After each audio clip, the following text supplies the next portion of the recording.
Yeah. Okay, we'll get this going. All right. My name is Tyler McPherson. I am 33 years old, and I am a production assistant here at Fox 54. I was diagnosed with testicular cancer, specifically stage 3. The day that I learned that I likely had a case of cancer, I had gone to the hospital.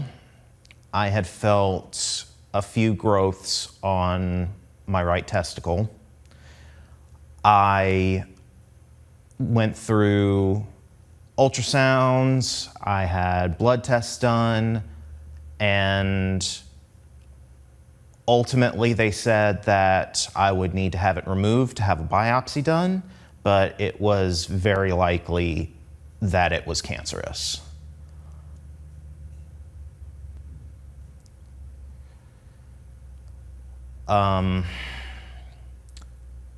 Getting the news of that there were a lot of emotions going through my head at the time. What does this mean for my life going forward? Am I going to even survive this? I mean, you hear the word cancer and immediately your mind just goes to the worst possible thing. So it took a lot to really process.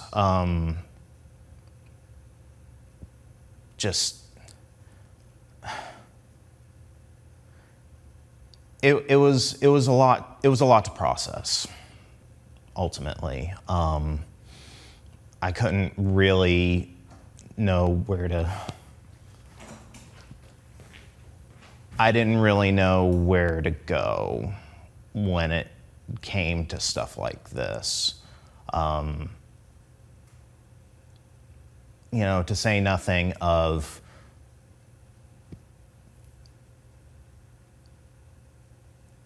someone as young as me.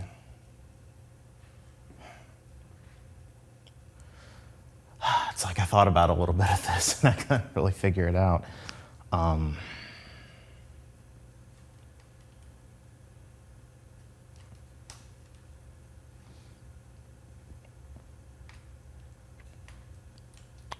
Probably the biggest thing that went through my mind was, what's the future going to be like? What am I going to have to go through? What kind of procedures am I going to have done?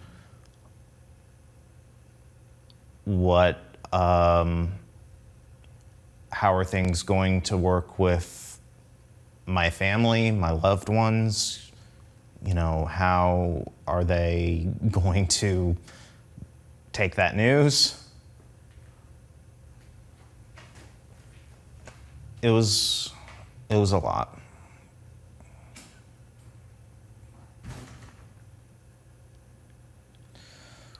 So I was told that the survivability of testicular cancer is actually extremely high. I think my survival chances were about 97%.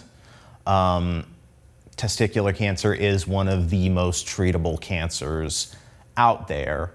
So I'm not, in a way, the statistics of a higher survivability, in a way, that provided me comfort. Obviously it was comforting to know that I wouldn't, my chances of actually losing my life were extremely small, but there's still a part of you that just is afraid. You hear news like this, you even with all of the best medical care, with the odds in your favor, it still freaks you out. And it freaked me out a lot. And I just had to keep holding on to the hope that the odds were in my favor when it came to this. In the hours following the news, when I was officially diagnosed,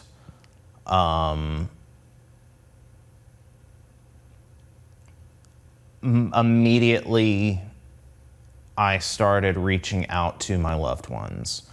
I spoke to my parents, I spoke to my husband Chase, I spoke to my closest friends. And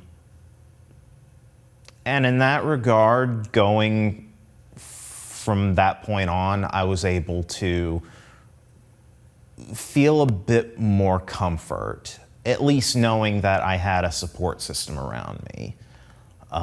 Even if most of that support system lived in different parts of the country or different parts of the world even, just knowing that I could talk to them helped me a lot.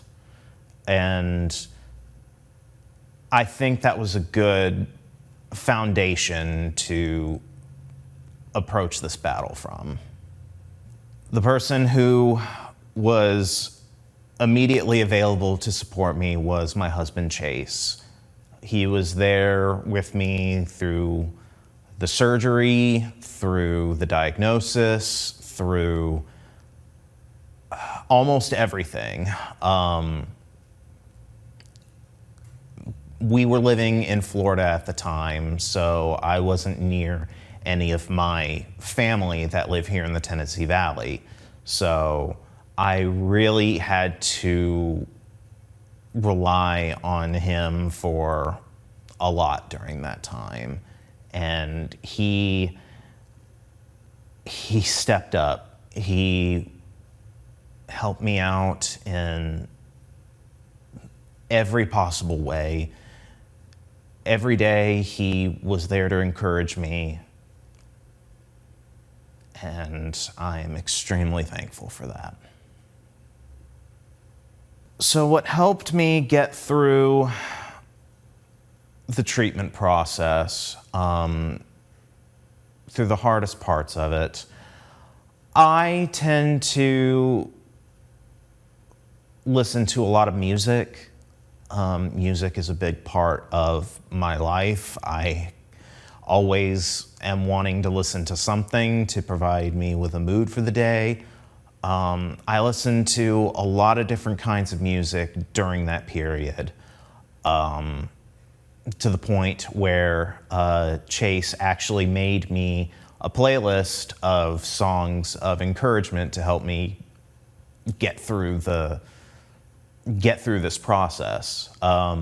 Bands like Circus Survive, Avril Lavigne, Blink-182. There were so many songs on there that he picked out to kind of give me encouragement when it came to going through this. Along with the music, I had tabletop role-playing games to help me. Anytime I wasn't feeling too sick to sit down and play with my friends online, I would play Dungeons and Dragons,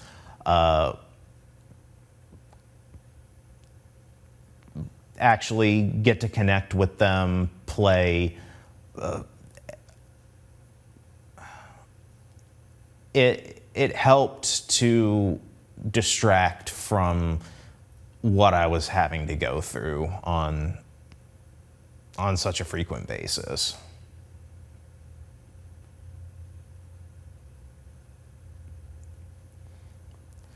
So during my treatments, Chase, once again going the extra mile, set up a lot of cameos from people that we both look up to.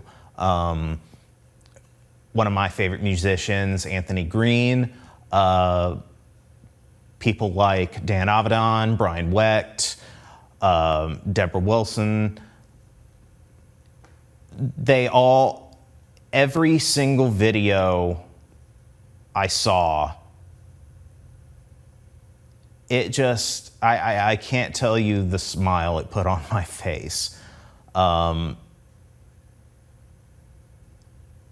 Just seeing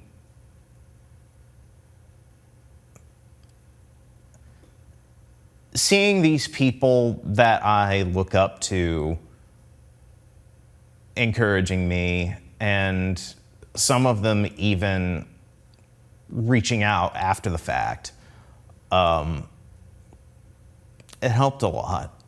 It really did. My mental health did take a hit after the surgery. The feelings of feeling like a part of you being taken away, and especially for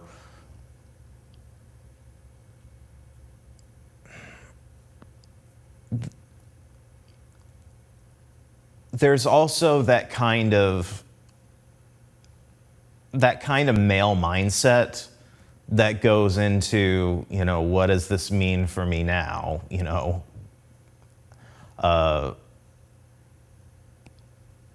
To have this part of your manhood essentially have to be removed because it is actively killing you. What does that mean? And it was a lot to really try and figure out. Ultimately, as time went on, as I went through the treatments, all of that stuff, all of the worries about losing that piece of me became less and less important.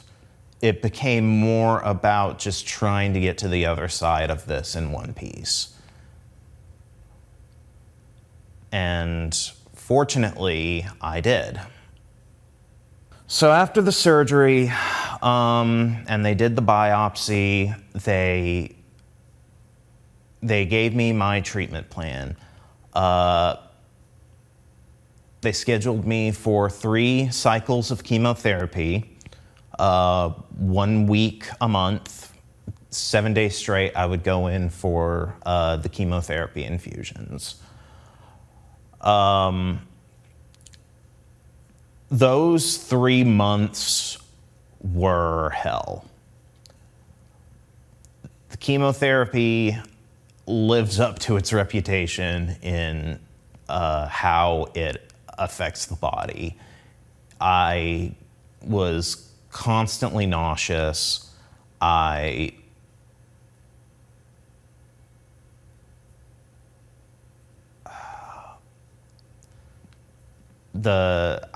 frequently had body aches. There were some days where I was so exhausted I could barely get out of bed. And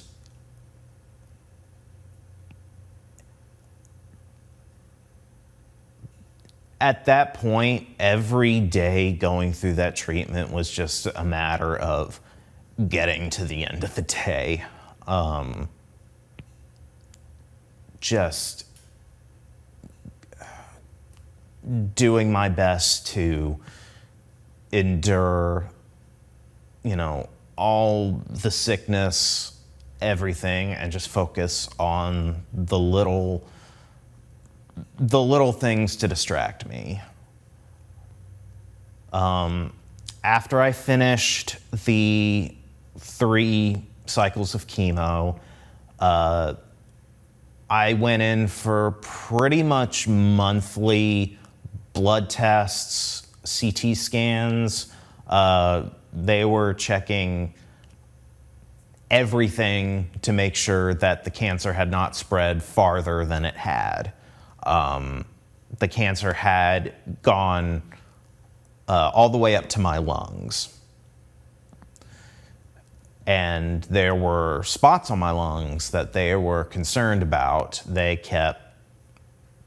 wanted to stay focused on that area to make sure that whatever was affecting me there would be gone. Thankfully, it only took the 3 cycles of chemo to take care of it. Every test that came back, nothing new came up.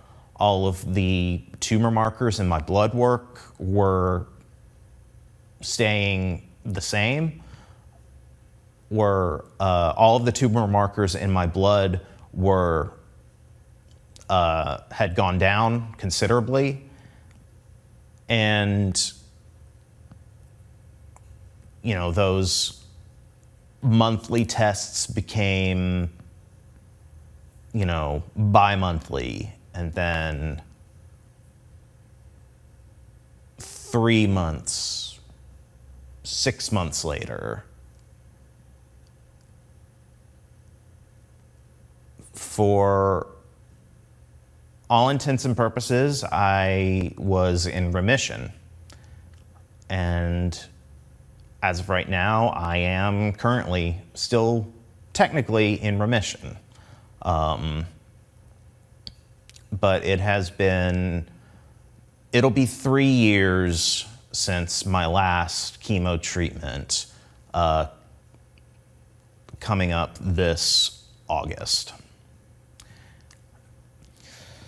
In the beginning, as I said, I was worried about the survivability odds. The numbers were on my side, and I did take comfort in that. But it still made me wary. After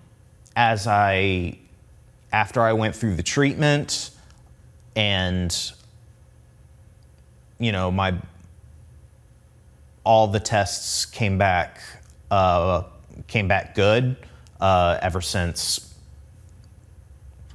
since all my tests came back good since the chemo ended, I started to really believe that I was going to be okay.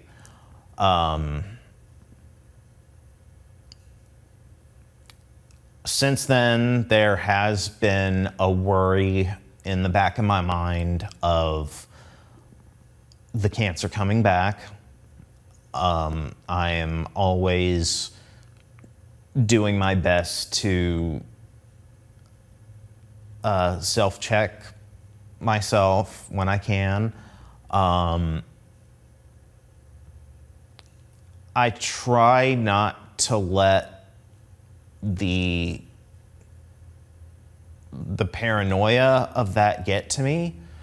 I don't want to. I was worried that the chemo wouldn't work. I was worried that it would spread beyond my lung. Because at that point,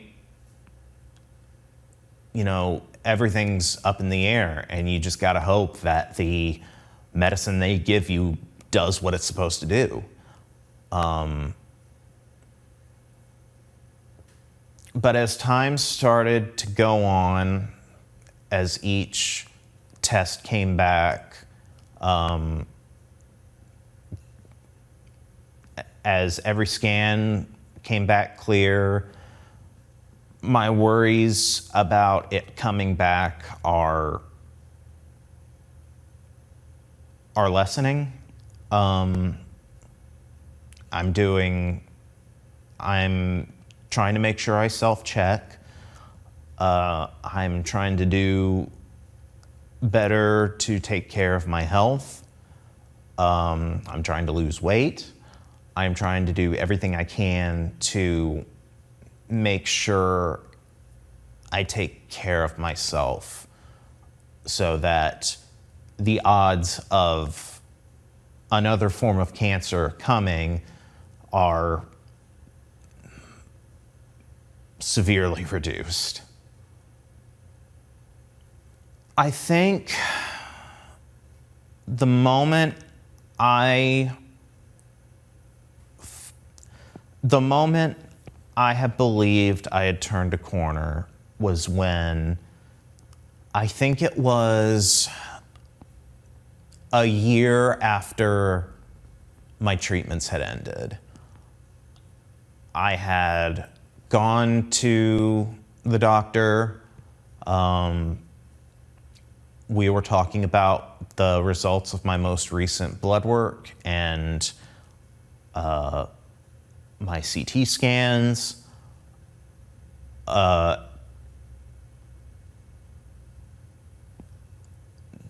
There were no more tumor markers. My blood work looked good. The spots in my lung had gone away. Just about every concerning thing that he had seen was gone. And there was a moment where I stepped out and I had seen, I distinctly remember,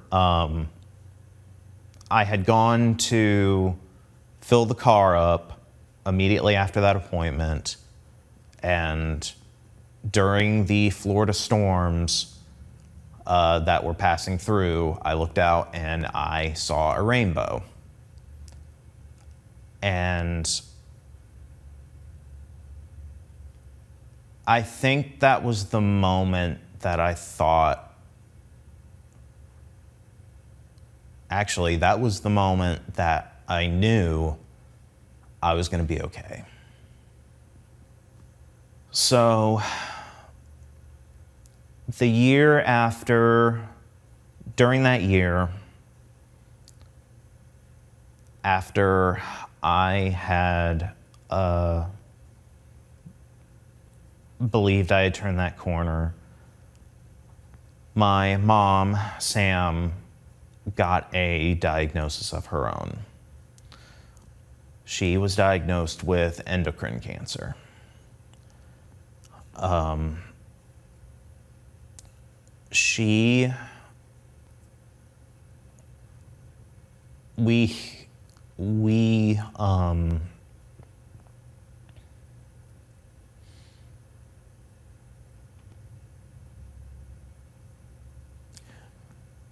We all agreed that she was going to fight this just as ferociously as I did when it came to her treatments. Hers was a rarer form of cancer, and it wasn't something that they could surgically remove, but we were optimistic. I messaged her regularly. We were in constant contact. She supported me during my fight. I started supporting her. And it was actually her diagnosis that was a big factor in me moving back up to the Tennessee Valley. Because I wanted to be near her while she was going through this.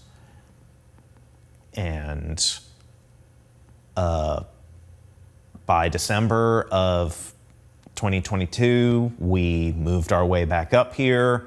By that point, she was going through chemotherapy and immunotherapy. And she was well into her treatments at that point.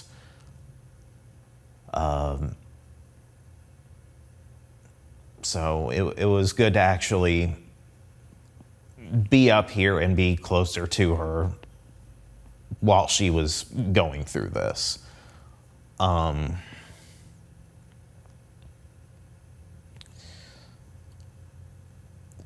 Probably the biggest way it affected my own recovery was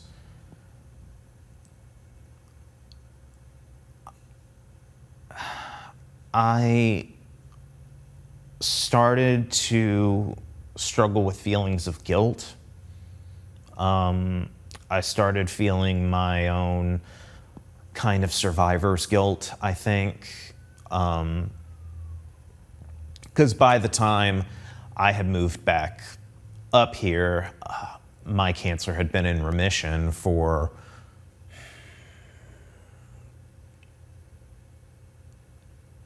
just over a year at that point.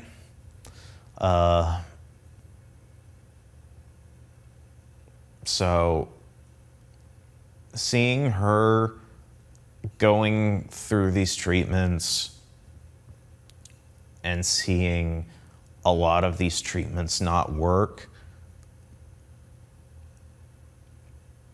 it really hurt. It hurt me a lot because,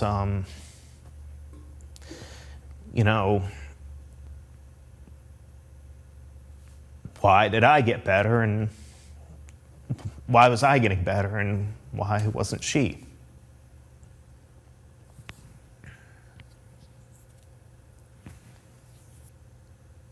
As of this May, it has been 3 years since that initial diagnosis.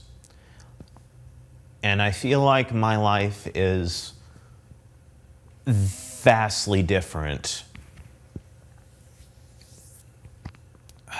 than what it was at the start of it.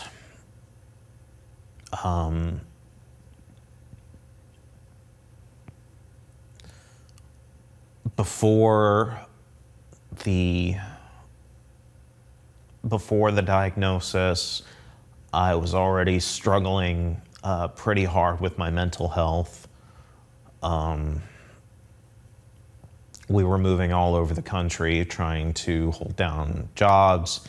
And of course, the diagnosis came during the peak of COVID. So,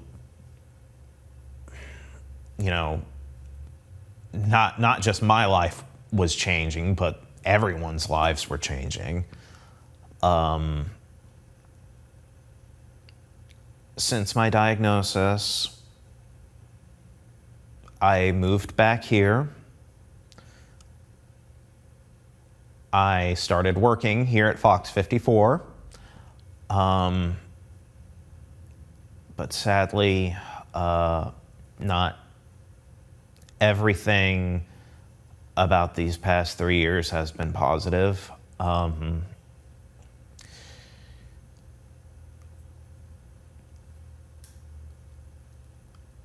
In June of 2023, my mom passed away. None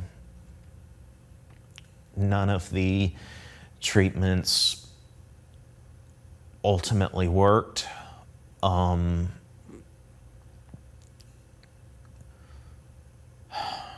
She fought as hard as she could, but she had a medical emergency towards the end of June, and she just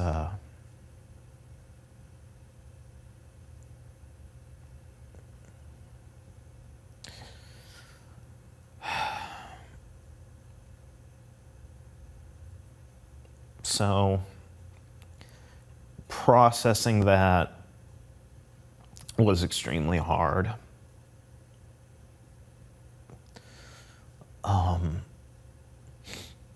You know, the feelings of survivor guilt were stronger than ever at that point.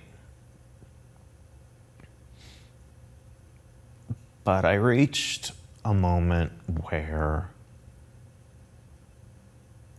I realized that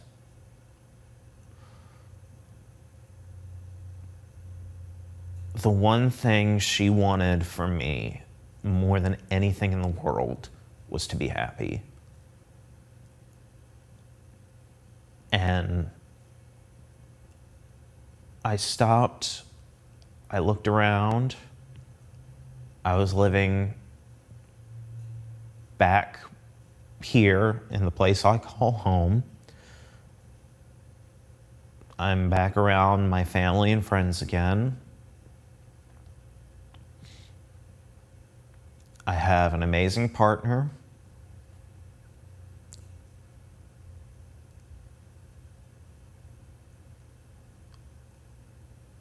I realized that I could be happy.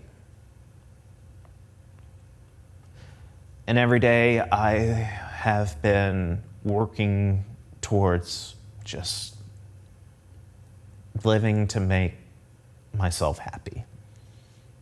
Doing everything I can to just enjoy the moment, enjoy everything life can throw at me. Because now that I'm on the other side of this, after going this long in good health,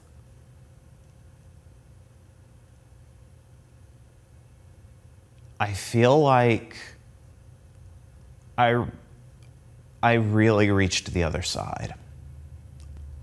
I reached the point that I was striving for through the entirety of my treatments. Because the one thing I wanted more than anything during all of the chemo was to just be at a point where I wouldn't have to worry about any of that anymore. And I think I'm finally reaching that point.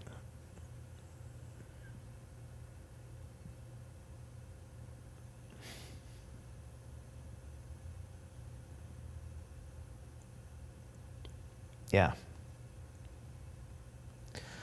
I consider myself a survivor. It's kind of a hard thing to say out loud after it all, but yeah, I'm a survivor.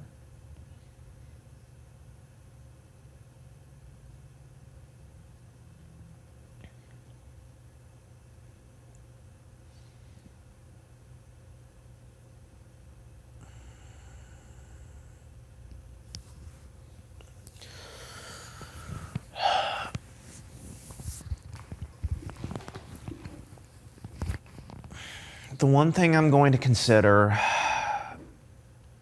as I move forward is to enjoy all the little things in life.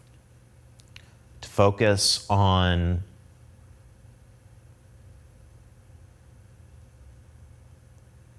the people who love me, focus on things that make me happy. One of the things that makes me happy every day is my husband. He calls me a warrior.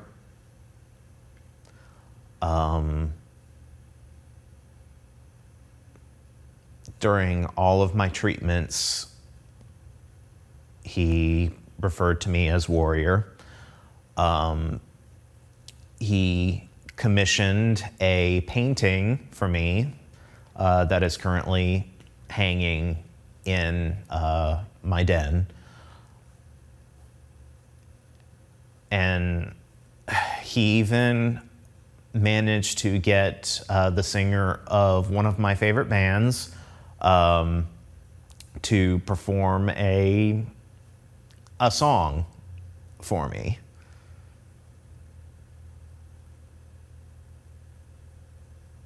And every day that goes by, it really feels like I'm living up to that name. I feel more confident in how I approach things and how I tackle things in life. I feel better about everything. If there's anything I can say to other people who consider themselves cancer survivors, I would say focus on finding your own peace and happiness. Going through these treatments, going through this battle, it is a deeply personal thing. It is just as much of a psychological battle as it is a physical battle.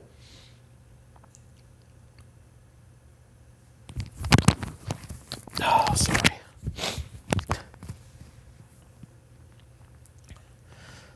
It is just as much a mental battle as it is a physical damage. It is just as much a mental battle as it is a physical battle. So make sure that every day you do what you can to take care of yourself, take care of your mental health, and just find enjoyment in the little things in life.